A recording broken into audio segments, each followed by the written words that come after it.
அகத்தீஸ்வராய நமக. ஓம் அகத்தீஸ்வராய நமக. ஓம் அகத்தீஸ்வராய. காப்பான கருவூரார் போகநாதர் அருணையுள்ள அகஸ்தியர் சட்டைநாதர் மூப்பான கொங்கணரும் பிரம்மசித்தர் முக்கியமாய் மச்சமுனி நந்திதேவர் கோப்பான கோரக்கர் பதஞ்சலியார் ஊர்மையுள்ள இடைக்காடர் சண்டிகேசர் வாப்பான வாதத்திற்கு ஆதியான வாசமுனி கமலமுனி காப்புதான். எல்லா சித்தர்களுக்கும் எல்லா யோகிகளுக்கும் நவகோடி சித்தர்களுக்கும் நவநாத யோகிகளுக்கும்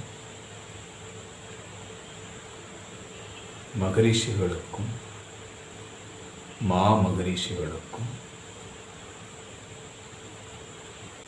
பிரம்ம ரிஷிகளுக்கும்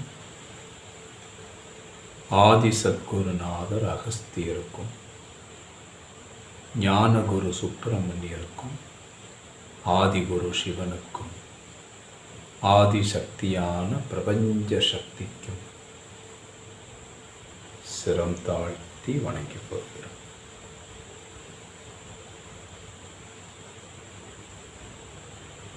அன்பும் கருணையும் அருளும் இரக்கமும் நிறைந்த நமது தாயும் தந்தையுமாக இருக்கின்ற குருநாதர் ஸ்ரீ மகரிஷி அகஸ்தியரின் பொற்கமல பாதங்களை சிரம் தாழ்த்தி வணங்கிக்கொள்ளும். ஆத்மசுத்தி. ஓம் அகத்தீஸ்வராய குருதேவா. தெய்வீக அன்பும் தெய்வீக அருளும் தெய்வீக பண்பும் தெய்வீக குணம் தெய்வீக சக்தியும் நாம் அனைவரும் பெற அருள்வாய் குருதேவா. ஓம் அகத்தீஸ்வராய.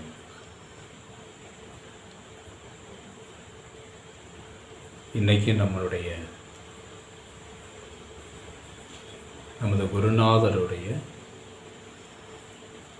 அந்த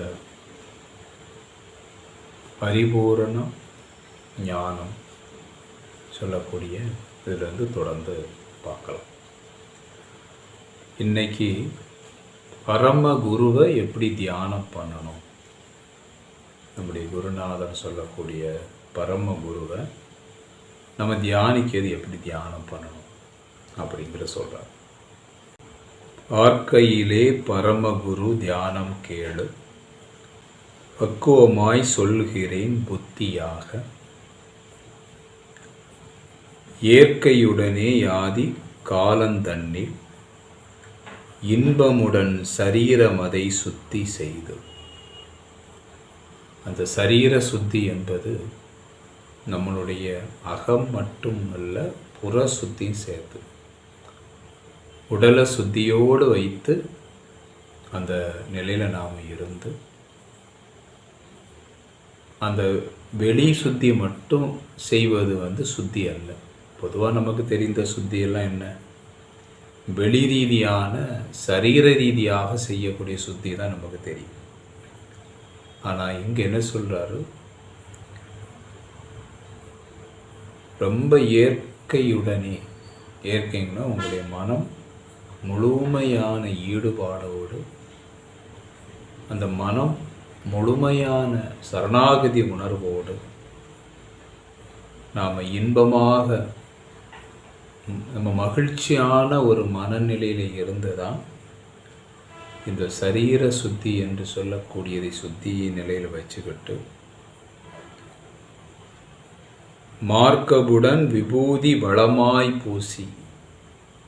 விபூதி என்று சொல்லக்கூடியது வெளி ரீதியாக மட்டுமல்ல, அகநிலையில் இருக்கக்கூடிய விபூதி என்றும் ரெண்டும் செய்யணும். புற விபூதி என்பது என்ன அப்படின்னா, விபூதினாலே அது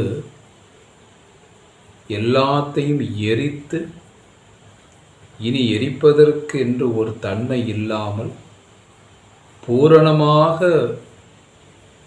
வேக வைத்த நிலையை அது அடைகிறது. அப்படிப்பட்ட அந்த விபூதியை என்று சொல்லக்கூடிய அக விபூதியாக இருக்கக்கூடிய பலதரப்பட்ட நமக்கு வேண்டுதலை கொண்ட அல்லது வேண்டுதலை கொண்டு இருக்கக்கூடிய மனதில் இருந்து வேண்டாமை என்பதே உண்மையான விபூதி. எது எது வேண்டுமோ அந்த வேண்டும்ங்கிற அல்லது நம்முடைய பிரார்த்தனை என்று சொல்லக்கூடியது எல்லாமே என்னவாக இருக்குது அப்படின்னா எல்லாருமே வேண்டுதல் இருக்குது.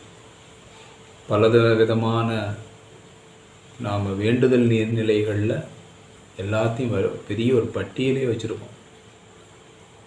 ஆனால் குருநாதன் என்பவர் நீங்கள் வேண்டக்கூடிய நிலையிலையும் முதல்ல நம்ம செய்கிறோம்.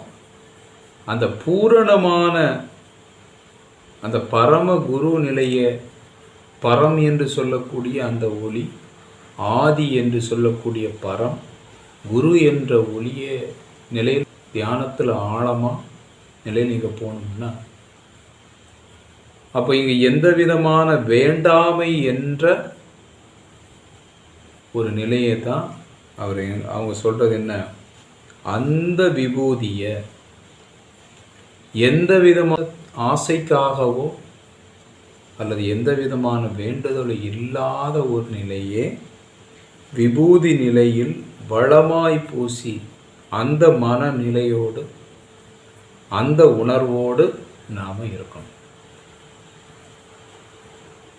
மைந்தனே சுகாசமாய் இருந்து கொண்டு, சுகமான ஒரு ஆசனத்தை நீங்கள் இருந்து கொண்டு தீர்க்கமுடன், தீர்க்கம்னு என்ன, தீவிரத்தோடு எந்த கவனத்தில் எங்கே இல்லாமல் உங்கள் மனம் தீர்க்கமான வைராக்கியமான பூரணமான சொல்லக்கூடிய அந்த தீவிரம் இல்லாமல் இருக்கும்போது தான் தீவிரத்தினுடைய பலகீனம்தான் நமக்கு என்னவா வருது, பல எண்ணங்களில் போய் நம்ம அகப்படுறோம்.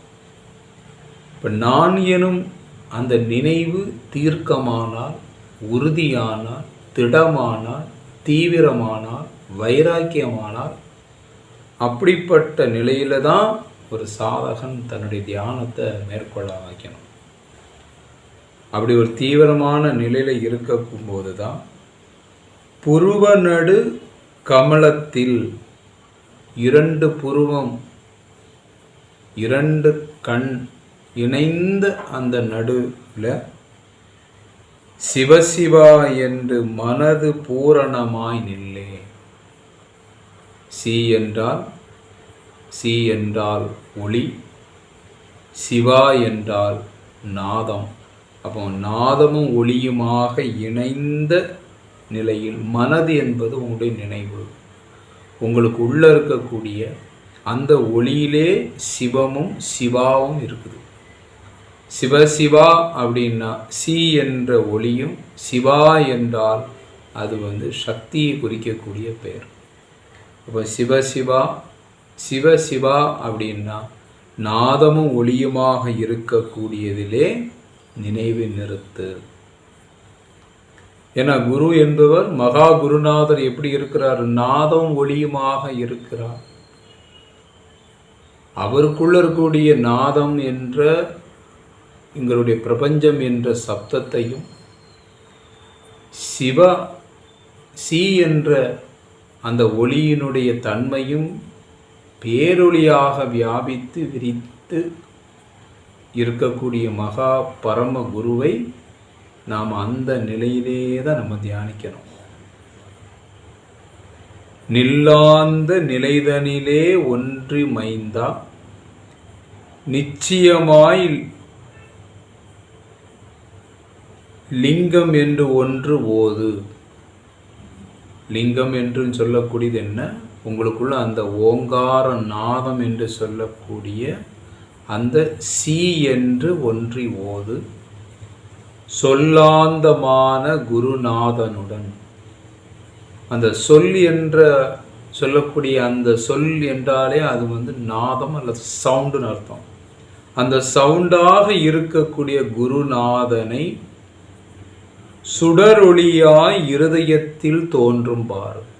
நீங்கள் நாதங்கிற சப்தத்தை ஃபாலோ பண்ணிங்கன்னா ஆட்டோமேட்டிக்காக அது வந்து குருங்கிற ஒளியை உங்களுக்குள்ளே தோன்ற வைக்கும். நல்லதொரு நாதாந்த சுடரை கண்டார். நல்ல தீவிரமாக இது செய்யும்போது அந்த நாதாந்த என்று சொல்லக்கூடிய அதனுடைய ஒளியை நீங்கள் கண்டால் நந்தி என்ற ஜோதி வெகு சோதியாச்சு. நந்தி என்று சொல்லக்கூடிய அந்த இருள் தன்மை என்னவா மாறுது? ஜோதியா ஒளியாக மாறுகிறது. நமக்குள்ள இருக்கக்கூடிய இருள் அனைத்தும் ஒளியாக மாறுது. சொல்லாந்த ஜோதிதனை கண்டால் மைந்தா. அப்படி சொல்ல முடியாத, வார்த்தையினால் விளக்கவே முடியாத அந்த ஜோதி நீ கண்டால் தீர்க்கமுடன் சித்துகள் அனைத்தும் சித்தியாமை. நீங்கள் தீர்க்கத்தோடு இருக்கக்கூடிய அந்த சித்தம் என்று சொல்லக்கூடிய அந்த சித்த நிலையே உங்களுக்கு சித்தியாகும். அதிலே நீங்கள் லயமாகி அவரோடே அந்த பரம குரு என்று சொல்லக்கூடிய அந்த மகா குருநாதனுடைய தன்மையிலே நீங்கள் இணைந்து நாமும் நமக்குள்ள அதே தன்மையில் என்ன செஞ்சிட்ருக்கோம், அந்த உணர்வு நமக்குள்ளேயும் பெருக்கி. மீண்டும் சந்திக்கலாம். அகத்தீஸ்வரர்.